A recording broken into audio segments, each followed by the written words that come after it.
Bom dia para você que está na sintonia da Rádio Cidadã 87.5 FM, são 9 horas e 7 minutos e nós vamos juntos até às 11 horas da manhã. Começa agora o Verdade de Saia. Aqui o microfone é meu, é seu, é nosso. É minoria? Tem espaço no Verdade de Saia. Notícias, músicas, entrevista e muita justiça. Nós não calaremos.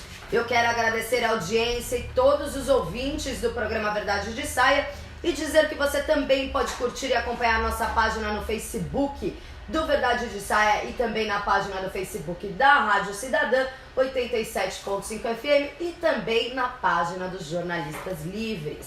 Aproveito para deixar nosso telefone aberto para o seu recado, a sua música, a sua voz. A rádio é nossa, a rádio é da comunidade. Participem pelo WhatsApp da Rádio Cidadã no telefone 940661154 ou pelo WhatsApp do Verdade de Saia, que é no telefone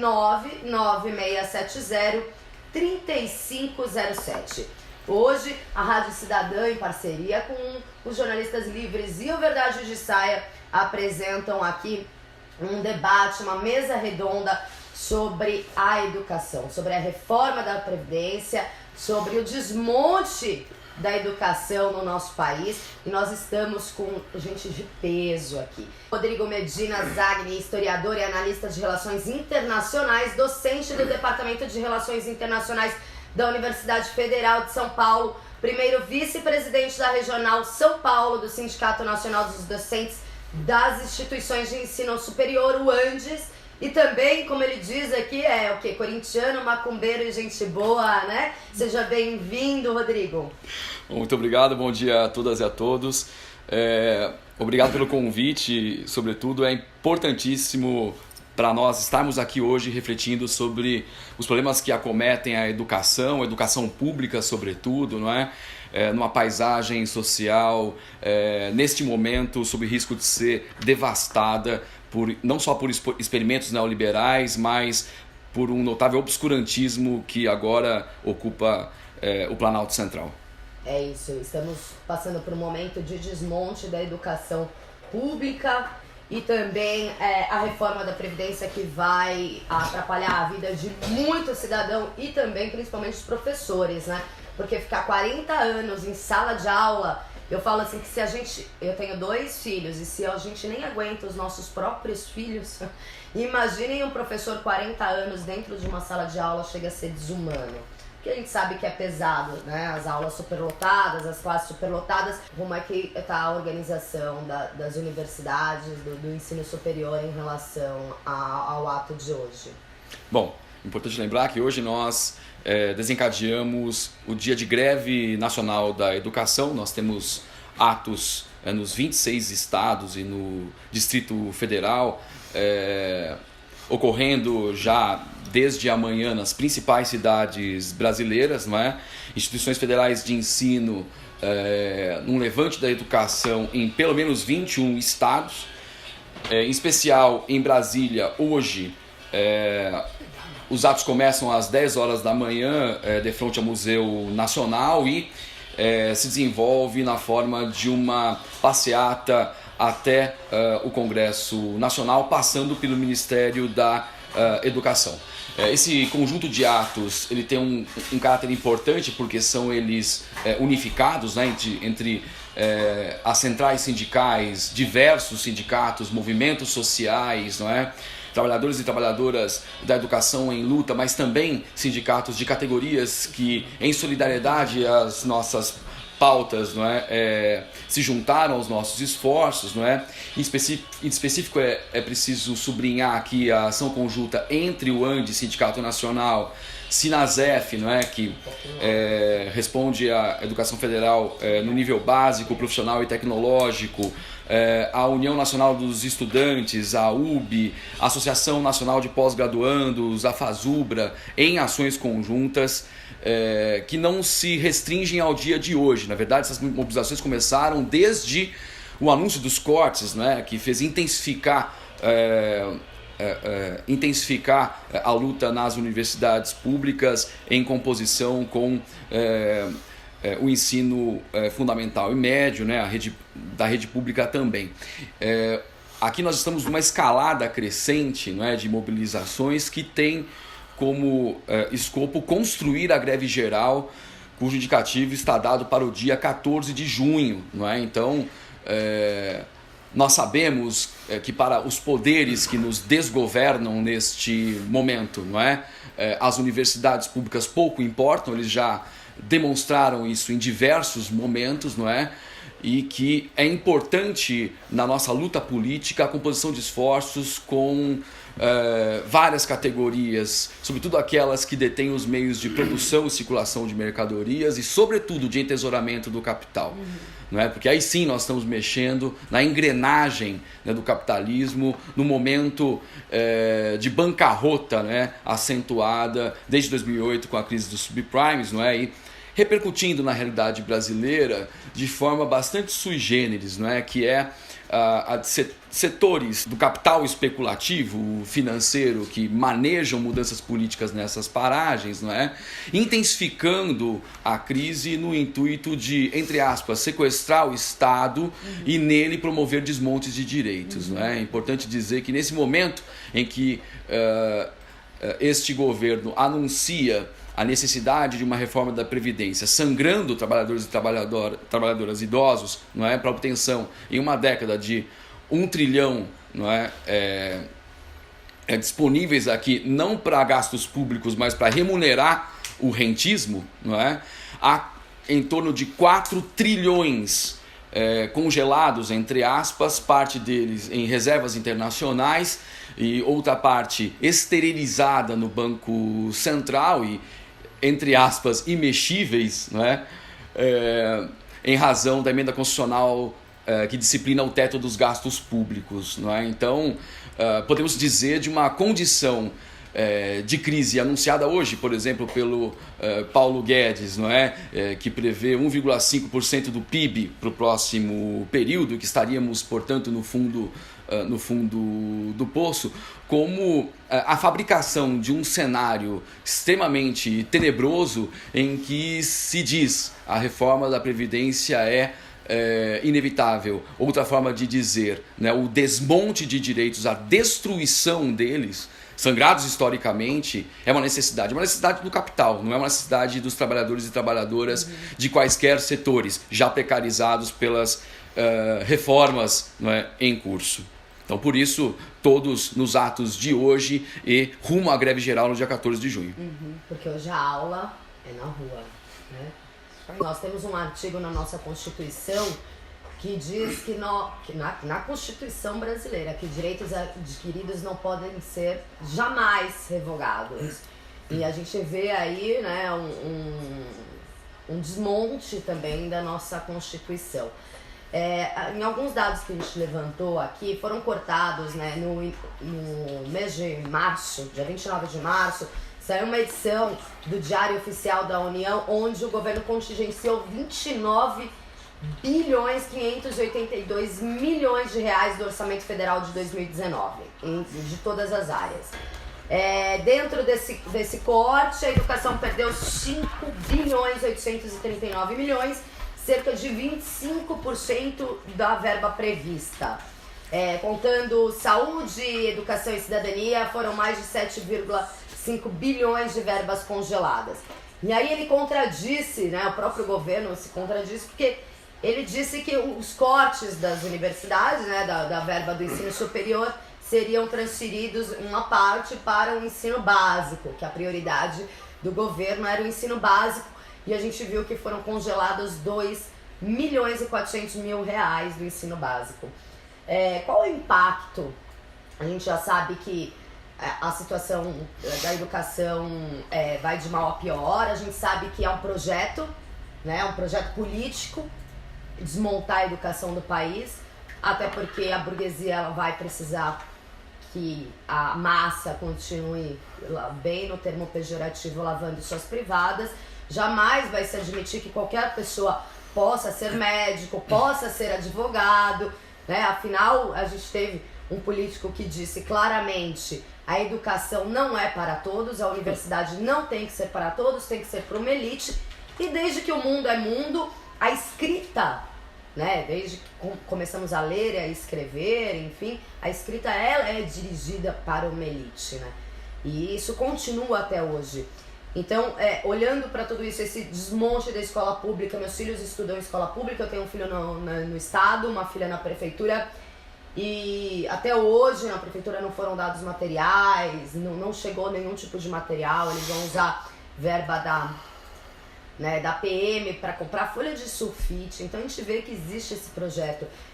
Ou seja, se já não tinha dinheiro, né, com esse corte, como é que vocês enxergam aí o futuro da nossa educação? Porque a gente acha que a gente estava comentando isso no fundo do poço, né? Você disse que a gente chegou, mas tinha tinha um porão no fundo do poço. Eu acho que nem no porão a gente chegou ainda. Porque o bom de estar no fundo do poço é que a gente consegue dar impulso. Né? Porque a gente põe o pé no chão e dá impulso para tentar voltar. O problema é que eu acho que a gente ainda não chegou no fundo do poço, e eu queria saber aí nos próximos 3 anos o que vocês acham que vai acontecer dentro da educação estadual, das universidades. Como é que vai ser os próximos 3 anos, Rodrigo? O impacto disso, desses cortes nas universidades federais. Só complementando aqui, antes do Rodrigo responder, que nosso ministro da Educação disse, né, que é uma balbúrdia, né, a universidade pública, que ela não traz resultado, né, imediato. Aí falou dos cursos de filosofia, sociologia, que não tem que investir nesse tipo de curso, porque eles não trazem resultado, e que a universidade pública não traz resultado. Se fosse assim, as pessoas, os pais, não investiriam tanto dinheiro na educação particular dos filhos, pagando cursinho para eles entrarem, né, numa universidade pública, colocaria todo mundo na Uninove, ó, fechou, tá ótimo. Então, é bom que a gente reveja esse conceito do ministro da Educação, que a universidade pública não traz resultado. Ela traz sim, e é super concorrida o vestibular exatamente porque ela traz o resultado. Com a palavra, Rodrigo. Bom, em primeiro lugar, é importante lembrar que educação não é gasto, ao contrário do que concebe este governo. Educação é investimento, não é? E apesar de um orçamento notadamente insuficiente já, antes mesmo dos cortes, e aí permita-me dizer que eles se intensificam a partir de 2015, né? Quando no ano de uma greve nacional da educação pública superior, nós tivemos, por exemplo, o Plano Levi Calheiros, não é? Tendo o MEC numa sucessão de cortes e contingenciamentos com a terceira pasta mais afetada em recursos, não é? Mas ainda assim nós ocupamos o 13º lugar em pesquisas mundialmente, não é?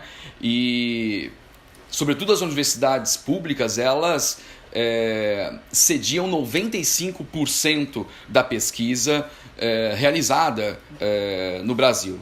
Então, é um patrimônio nacional, digo mais, incumbida da consecução de ciência e tecnologia, é um dos pilares constitutivos da nossa soberania nacional, não é? Longe de ser lugar de balbúrdia, gente pelada, não é? E acolhendo a todos e todas, movimentos sociais, lutadores e lutadoras, intelectuais, arte e cultura, nós estamos cumprindo o nosso papel. Isso porque nós somos acusados, né, por um ministro que deseduca, de estarmos recebendo sem terra em nossas atividades, e recebemos sim, e devemos receber e seguir recebendo, não é? Para que efetivamente as nossas pesquisas estejam encarnadas nos problemas sociais e com uma missão concreta, a de mudança da realidade social, não é? Para isso o pensamento crítico que nós sediamos importa e muito. Balbúrdia é exatamente este desgoverno, não é? Que padece inclusive de um comando central, dadas as rachaduras dos setores que compõem, né, nesse momento o mando nas estruturas mais altas de poder da nossa institucionalidade, não é? Essa acusação bastante abstrata, né, de que nós sediaríamos balbúrdia, gente pelada, que eu particularmente nunca vi na universidade. Também nunca vi na universidade. Nem tampouco meus colegas, tampouco o ministro da Educação, que ministrou aulas na mesma unidade acadêmica em que eu atuo, não é? Ele conhece, pelo menos, ele não tem muita experiência acadêmica, o currículo Lattes dele demonstra isso, nunca orientou trabalhos em pós-graduação, nunca foi citado por ninguém em trabalhos científicos, não é? Entende, segundo ele concebe, do mercado, não é? Bom, mas voltando aqui, essa acusação bastante abstrata foi movida de início contra a UNB, a Federal Fluminense e a Universidade Federal da Bahia, prometendo que, em resposta, não é, portanto, por motivos puramente ideológicos, não é, seriam cortados 30% de recursos dessas instituições, não é? Certamente chamado a atenção do absurdo que proclamara, que é inclusive improbidade administrativa, não é, passível de portanto, sanção. Ele proclama a extensão desses cortes para todas as instituições federais de ensino superior, não é? Institutos federais, não é? Nós temos então o bloqueio de verbas em universidades na ordem de 2 bilhões em gastos como os de luz, água, serviços terceirizados, que incluem segurança, limpeza e outros, não é? Bloqueando-se verbas de investimento e custeio, no total exatos de 2,52 bilhões, o que corresponde a 28,46% de um total, eu trouxe os dados aqui, de 7,208 bilhões, segundo a previsão da Lei de Diretrizes Orçamentárias deste ano, né, correspondendo a 35,9% da redução das despesas do Ministério da Educação. Ou seja, resultado desses números é o de que as universidades públicas são alvos primordiais desses contingenciamentos, não é? E é importante notar aqui uma questão semântica, que é de o ministro rapidamente ter substituído o termo corte pelo termo contingenciamento, não é? Dizendo que esses recursos passarão a estar disponíveis após a reforma da Previdência, o que constitui, no entendimento de qualquer um aqui, não é, uma clara chantagem feita para com as universidades, não é, que nesse momento se levantam, uma chantagem que instrumentaliza, portanto, investimentos universitários.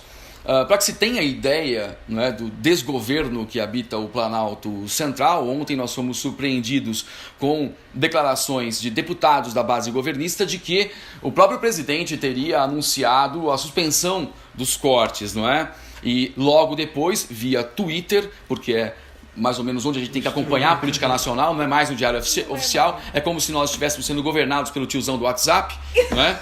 Do Twitter, via Twitter, o governo se pronuncia dizendo que é boato, não é? Que os cortes se mantêm. Logo depois, um deputado da base governista, o deputado Capitão Wagner, não é? No próprio parlamento, toma a palavra e denuncia a ocorrência ontem à noite de uma reunião envolvendo 12 parlamentares com o presidente da República e que ele teria, não é, com o uso do seu smartphone, que é tão importante para ele, né? Alguém devia tirar da mão dele o smartphone dos filhos, né? Para que ele efetivamente pudesse governar,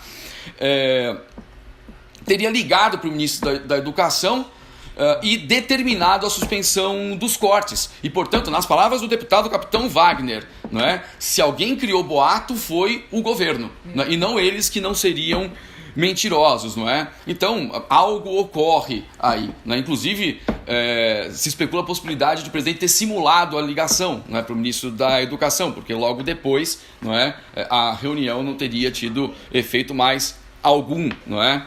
Bom, segundo dados divulgados pela Secretaria de Orçamento Federal, os cortes acabaram sendo diferentes para diferentes universidades. Eles variam de 12,79%, que é o caso da Universidade Federal do Amapá, e chegam até os gravíssimos 52,4% que acabaram sendo tolhidos da Universidade Federal do Sul da Bahia, ou seja, impossibilitando a própria universidade de operar as suas ações mais comuns, não é? Mais essenciais, sobretudo. A UFRJ, eu vou falar de casos bastante emblemáticos aqui. A UFRJ já amargava uma situação orçamentária bastante penuriosa, agora sangra 41% de recursos bloqueados para manutenção. E a universidade, não é, em que o ministro se concursou, não é, no campus Osasco, a Unifesp, a Universidade Federal de São Paulo, que ele diz tanto prezar, teve 30% de verbas destinadas à extensão cortadas, porque é corte, não é contingenciamento. Não há garantia nenhuma de pagamento, de restabelecimento desses montantes, não é? E ciência não se interrompe. Tá certo? Os laboratórios precisam continuar a operar, as pesquisas precisam continuar a ter curso, não é? A pesquisa está sendo destruída. Reconstruí-la dá um trabalho enorme. Destruí-la, não é? Bastam algumas canetadas. Seguindo, no caso da Unifesp, 34,5% de gastos discricionários e mais 35% de recursos de investimentos em obras e reformas. Eu não vou entrar no mérito dos métodos de cálculo, porque eu não trouxe chocolates aqui para demonstrar para aqueles que nos assistem, não é? Inclusive, é importante lembrar, não fosse a filosofia, não haveria matemática, não é? Então, quem sabe a filosofia ajudaria o nosso ministro, que pouco entende de educação, não é? A ter, enfim, uma visão de mundo um pouco mais alargada sobre o que faz. Vocês viram a divulgação do histórico escolar dele? Não. As notas? Ah, sim, uma trajetória absolutamente medíocre e que eu problematizo nos seguintes termos. É uma universidade pública, custeada pelo povo, não é? E assim, a gente luta contra o privatismo nesses ambientes, mas o privatismo do alunado também, não é? Que ocupa ali uma vaga no lugar muitas vezes daquele que sonha em fazer o ensino superior, vem de uma realidade completamente adversa e não pode, não é? Para aqueles que se dão ao luxo, não é, de transitar pela universidade tendo desempenho absolutamente medíocre. Estou desconsiderando o vídeo aqui em que o ministro até sensualiza, né, mostrando cicatrizes e tudo mais, para tentar justificar o injustificável, o desempenho dele. O desempenho dele não é de todo injustificável. Injustificável é a sua condição como ministro, sem a menor sombra de dúvidas, não é? De uma pasta tão importante quanto essa. Mais importantes, né? Educação e saúde, né? Sim. Nesse momento, para falar dos impactos, não é? A gente tem, por exemplo, a CAPES, que é uma das principais agências de fomento à pesquisa no Brasil. Segundo dados da NPG, o Brasil tem 300 mil pós-graduandos, metade já não recebiam bolsa. Dessa metade, nós temos agora o corte de 3.474 bolsas de mestrado, doutorado e pós-doutorado, que promete uma economia de 50 milhões anuais, segundo o Ministério das diversas áreas. Mas, sobretudo aqui, reproduzindo diversas falas, atacando as humanidades, prometendo-se o estabelecimento de critérios bastante rígidos para o financiamento de pesquisas que, entre aspas, deem resultado. Deem resultado para quem? Não é? Ou a partir de quais critérios? Sobretudo são aqueles que interessam ao capital, não é? O fabrico de braços, não é? Voltados à manutenção das relações de produção e as expropriações nelas inscritas, desacompanhados de uma capacidade de pensar criticamente aquilo que os braços fazem. Se inaugura aqui, na verdade, se retoma o que muitos já consideraram um falso debate, que é entre ciência e técnica versus humanidade, não é? Ou seja, atentando contra o próprio conceito de universidade que o ministro parece desconhecer solenemente, que é o da unidade na universalidade do conhecimento humano, sem se hierarquizar ou ranquear áreas de conhecimento ou de pensamento. A universidade prima pela totalidade da consecução dos saberes, não é? Sobretudo, tendo em consideração que progresso técnico não corresponde a progresso humano. Nós precisaríamos ter tirado essa lição das 2 guerras mundiais. Na verdade, parte do mundo civilizado, entre aspas, o fez. Não é? E nós estamos retomando aqui uma falsa polêmica, um falso debate, não é? Quando já sabemos que em muitos casos, não é? Sobretudo no modo de produção capitalista, tão usual é a apropriação da técnica para o flagelo da própria condição humana. Não é? Por fim, é importante dizer que os cortes não se resumem às universidades públicas, não é? Porque tentando, de uma forma bastante piega, se me permitem qualificar assim, tentando sensibilizar o povo brasileiro, o ministro vai às redes sociais dizer, ou melhor, perguntar o que eles preferem, não é uma criança numa creche ou um aluno numa universidade fazendo filosofia, antropologia ou qualquer curso que, pelos critérios que lhes são usuais, não é, são sem função, não é, no atual ordenamento. E nós temos a educação infantil fundamental, em média, 2,4 bilhões de cortes, não é? Por fim, sobre a alegoria do poço que eu mencionei aqui, ela diz respeito a um momento da crise econômico-social que acaba viabilizando os cercos políticos e no claro escuro de que dizia o Gramsci, não é? Quando as estruturas em decomposição ainda não se desfizeram totalmente e o novo tarda a surgir, é desse claro escuro que surgem os monstros. Os monstros de que dizia o Gramsci, os do fascismo e nazifascismo, agora se apresentam na forma do recrudescimento do autoritarismo político, sim, na bancarrota capitalista internacional, acometendo várias realidades, não é? O bolsonarismo faz parte desse ciclo autoritário, em termos políticos. Então o poço se refere a essas possibilidades bastante graves de fechamento cada vez maior do regime. E nada afiança o bolsonarismo no poder. Absolutamente nada, porque incapaz, isso já foi demonstrado, não é? De realizar as reformas exigidas pelo capital, ele pode ser defenestrado do poder, não é, tão facilmente quanto outros acabaram sendo. Não é? Mas a história é dialética, conversávamos antes de iniciar esse debate, e nós temos que explorar essas fissuras, essas rachaduras, para os saltos que historicamente trabalhadores e trabalhadoras na história da humanidade logram realizar. Não é? Então, jamais deixemos de sonhar, por quão violentos sejam os poderes que dizem nos governar. Nesse caso, avessos à arte, à cultura, não é? A princípios civilizatórios, democráticos, não é? Agarremos-nos aos nossos sonhos, porque eles em muito importam, não é? A nossa capacidade de transformação da realidade é muito maior do que a gente acaba concebendo no dia a dia das lutas que travamos. É verdade. Nossa, quero parabenizar, eu tô aqui emocionada aprendendo com a fala final do Rodrigo, cara. Conclamemos a luta. E é uma caixinha de Pandora, né? Abriram a caixinha de Pandora e os monstros saíram dela, né? Todos os males do mundo. Tem gente que abriu aí que tá querendo fechar e não tá conseguindo, hein? Me refiro à imprensa burguesa. Sim. Né? Por isso que a gente está aqui, né? Na rádio comunitária. Na luta contra a hegemônica. Contra a hegemonia, a favor dos direitos humanos aí. Mas é engraçado que nesse quesito, né, a mídia, ela não é favorável, mesmo com todo esse crime, ela não é favorável ao Bolsonaro. Eles têm feito ela grandes representa ataques, o mercado, né? Grandes ataques, até porque o Bolsonaro tem feito grandes ataques à mídia tradicional também. Eu queria chamar a atenção para o processo que está em curso e que permite localizar a tramitação da reforma da Previdência num conjunto mais amplo de medidas que pretendem a demolição de direitos históricos, como eu aqui já referi. Né? Então, passa pelo menos pela Emenda Constitucional 95, né, a PEC da Morte, que disciplina o teto dos gastos públicos no horizonte de 2 décadas, não é?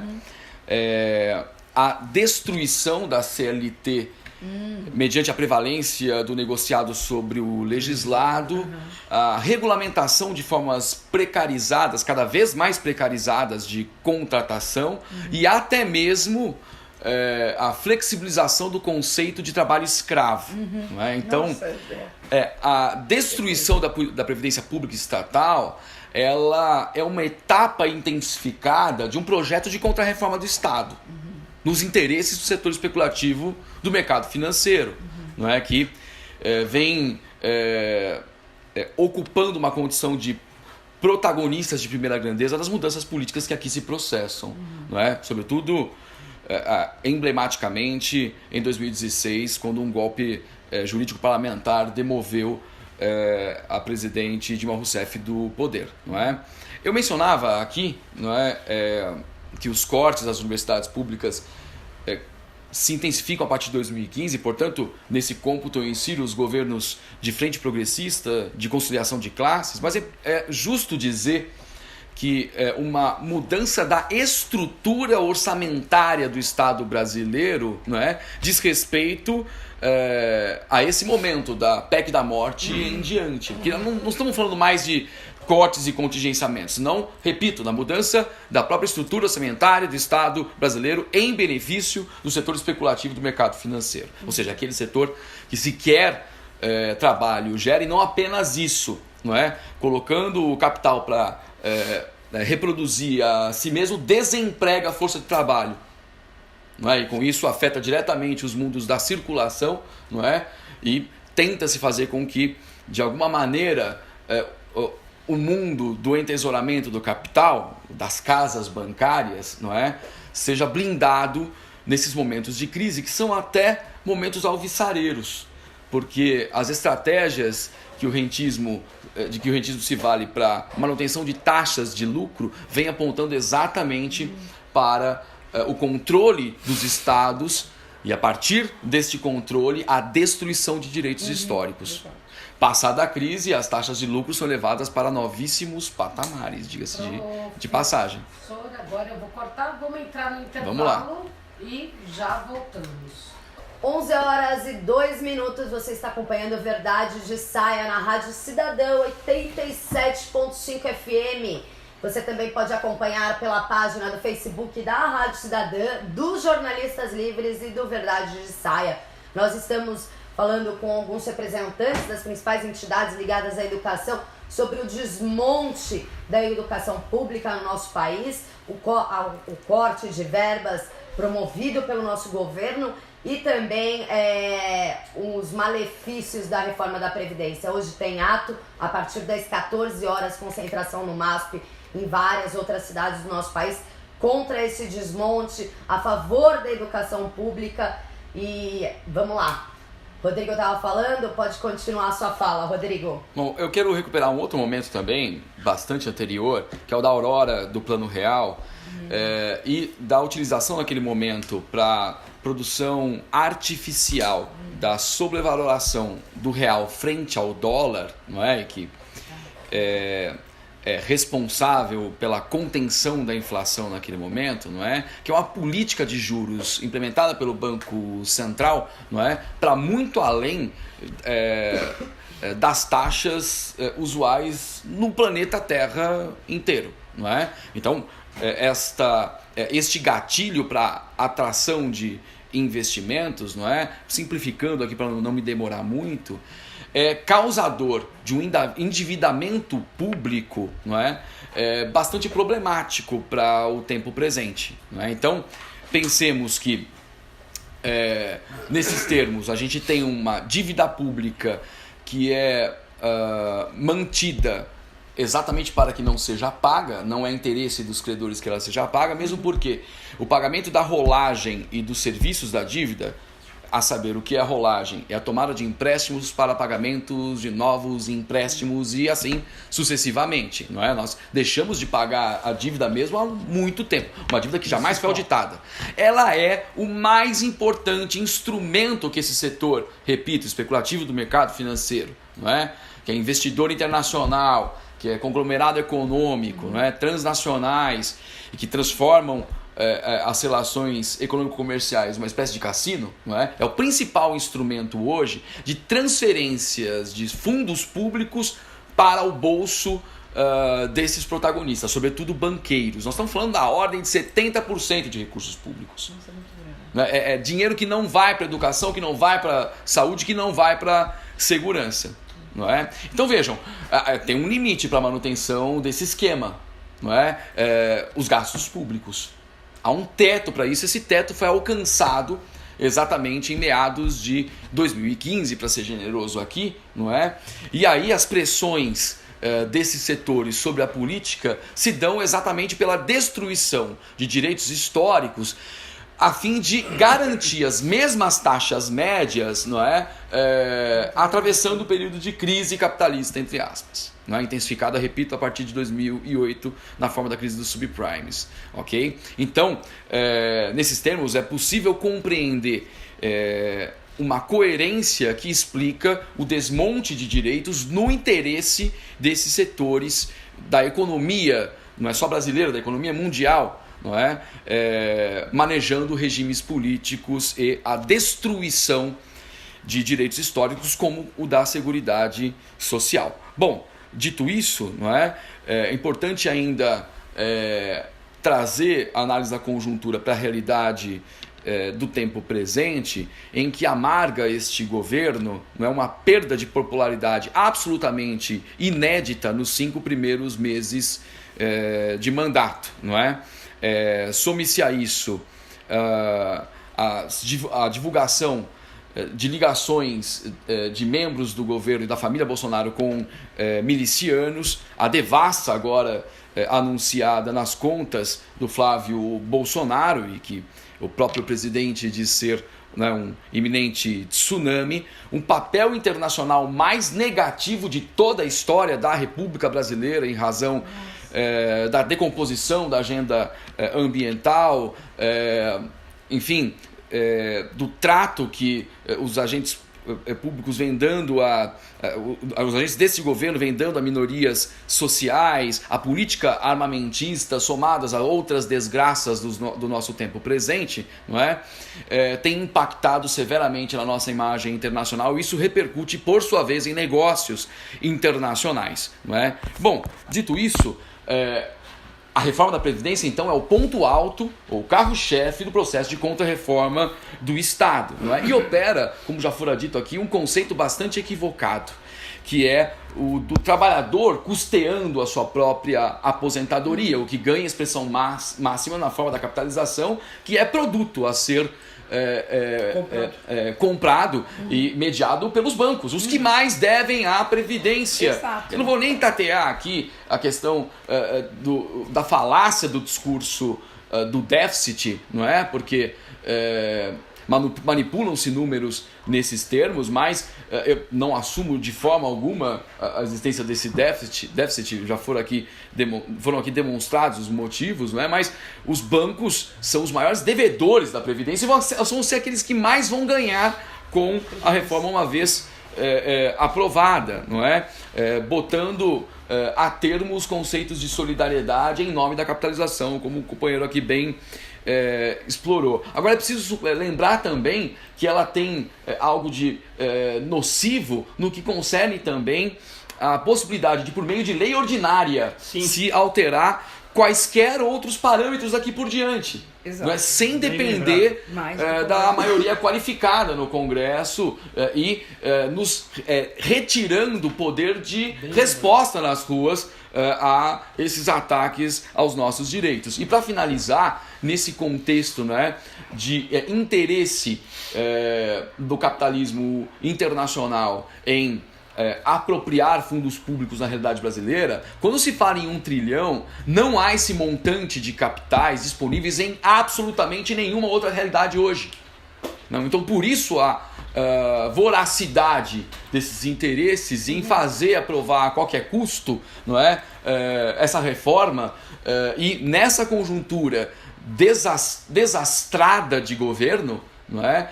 O bolsonarismo, ou como queiramos, o olavo bolsonarismo, não é? Vem se demonstrando inaptos para tal. Isso agrava a nossa conjuntura política, porque há outros atores disputando o espectro. O bolsonarismo não é o neoliberalismo, o Paulo Guedes não era a escolha do mercado, não é? Nós temos elefantes transitando em salões de cristais, não é? Então, para os nossos destinos políticos, as incertezas estão colocadas aí no nosso futuro próximo, não é? Então a gente tem que demonstrar a nossa condição de atores também nesse processo, não é? Nos organizarmos para as lutas que já se agigantam no nosso horizonte imediato e disputarmos a história, não é? Ela está a nosso favor.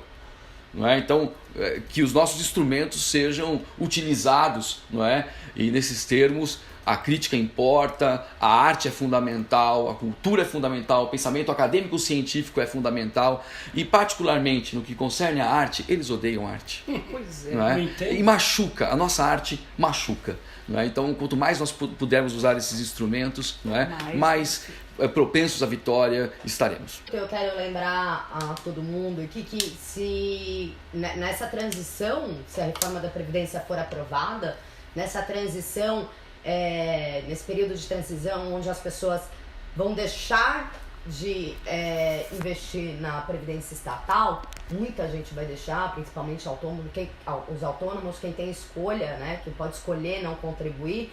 O Brasil tende a perder 6 trilhões e 600 bilhões de reais nessa transição, exatamente do modelo estatal, né, na transição das pessoas que vão deixar de pagar o modelo estatal para o modelo privado.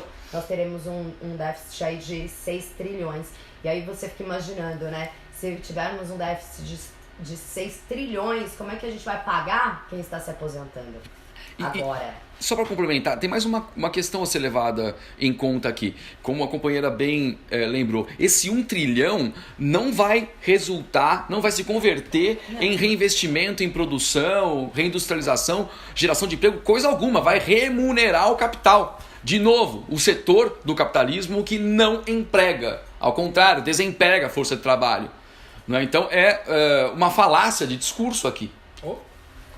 Ou seja, mentira. Tudo que está posto aí é mentira, não acreditem. Não acreditem. Agora com a palavra, Ailton, pode ir. Perfeito. Está com você.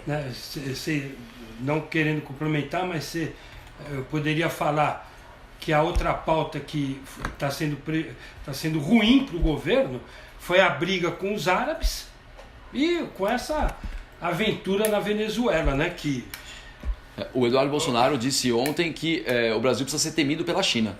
Vejam o grau de insanidade mental. E por isso nós precisamos da bomba atômica. Ele citou Enéas para fazer essa defesa. O filho dele, um dos filhos, comentou que bomba atômica é uma coisa que traz paz. Sim. São insanos, a gente vive da insanidade. Traz paz. Eu queria aqui deixar alguns itens, os motivos pelos quais você não deve apoiar essa reforma. Rapidamente, antes da gente passar a palavra para as pessoas se despedirem.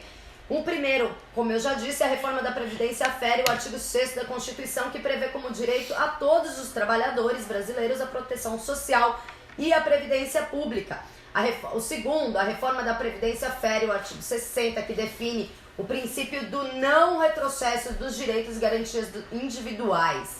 Terceiro, exigir 40 anos de contribuição para se ter acesso ao benefício integral em um país que findou sua legislação trabalhista é transformar a classe trabalhadora em escravos, como bem disse, né, o Rodrigo.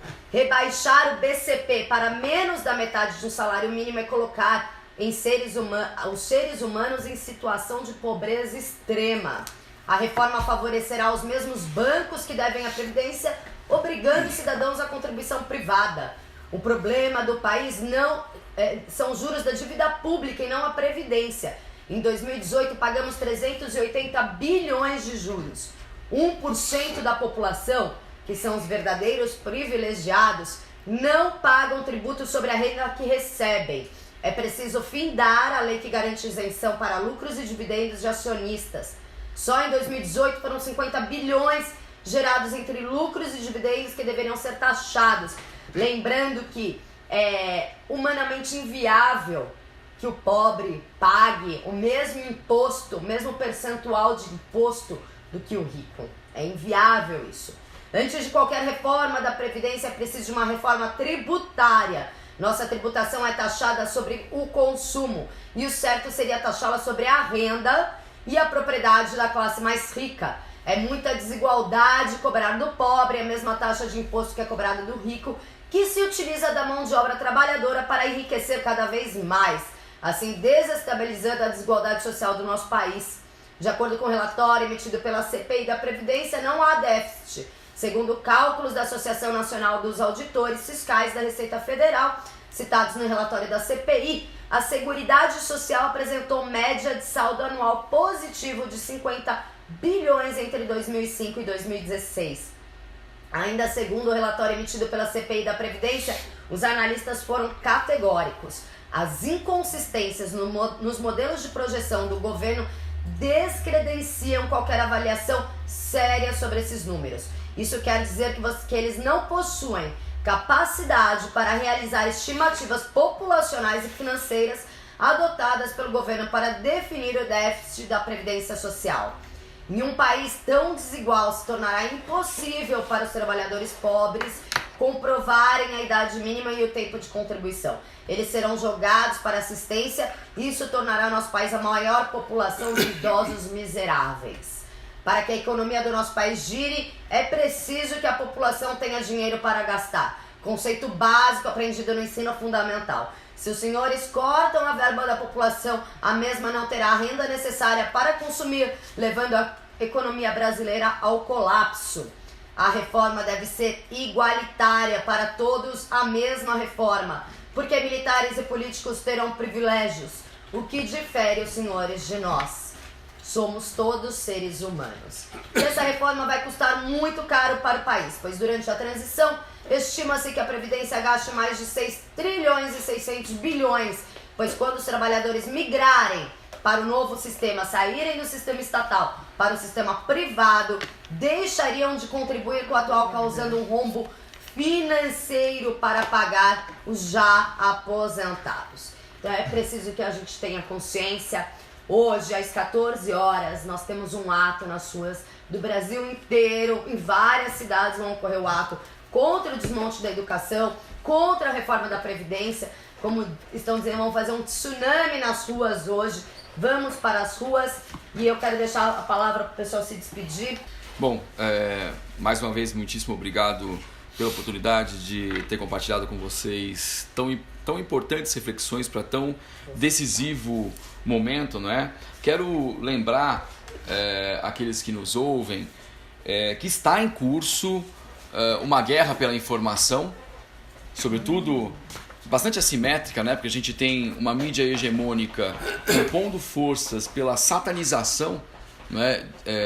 De professoras e professores do ensino tanto público quanto privado, mas sobretudo uma campanha difamatória por meio de fake news dirigida contra as universidades públicas, os temas de suas pesquisas, não é? Sobre os seus ambientes, muitas vezes, na maior parte delas, valendo-se de imagens que nem são de universidades públicas e de trabalhos que jamais existiram, não é? Curiosamente, estratégias idênticas às da campanha que guindou esses senhores ao poder, não é? Valendo-se de alegorias como as de mamadeira de piroca, kit gay e afins, não é? Então, vamos nos apropriar das universidades e escolas como patrimônio nosso de todas e de todos, não é? Porque importa a educação. Vejam que desastre é não estudar. Você corre o risco de dizer que ditadura não existiu, de saudar facínoras como os ditadores do Chile e do Paraguai, caso você se torne o presidente da República, de passar vergonha internacional, dizer que nazismo é de esquerda, de dirigir o MEC a reproduzir slogans de campanha numa paisagem de terra arrasada por desinvestimentos, não é? Ser comandado por fanáticos e obscurantistas, inclusive colocando sob risco alianças que permitiriam governabilidade, as da ultradireita inclusive, não é? Na grita histérica que cotidianamente produzem, não é? Então a educação é uma tábua de salvação para todos nós, não é? Sobretudo para que nós tenhamos consciência crítica de que somos agentes da nossa própria história e não meros espectadores dela. Por isso que nós somos perigosos, nós professores. A nossa função é retirar o alunado desta condição, a de espectadores, informá-los, serem eles agentes da história. não é? E que eles participam e devem participar dos processos políticos que definem os seus destinos. E não à mercê, como contavam aqueles livros de história que eu estudei quando fazia a 4ª série, não é? Uma narrativa de homens no poder e o que fizeram eles para a condução dos nossos destinos. Os nossos destinos a nós pertencem. Muito obrigado mais uma vez. Lembrando só que a educação, na minha opinião, é o único agente transformador de uma sociedade. Né? Não há outro meio de se transformar uma sociedade que não seja pela educação. A gente agradece e é importante dizer que realmente a internet nos possibilita, né, furar esse bloqueio da mídia. E só colocando que um dos maiores protagonistas desse bloqueio da mídia e da internet, da onde a internet leva, os Jornalistas Livres é um dos portais que tem o maior alcance da notícia através da internet. Então realmente a gente está aí para fazer essa parada da mídia tradicional, né, para fazer essa intervenção e sempre colocar os direitos humanos. Agradeço a participação de vocês aqui, deixo o espaço aberto, porque como é uma rádio comunitária, o microfone é nosso, né, de todos nós, elas devem existir exatamente como contraponto à mídia tradicional. Gratidão, feliz dia para todos. Hoje, 14 horas, o ato é na Paulista. Obrigada.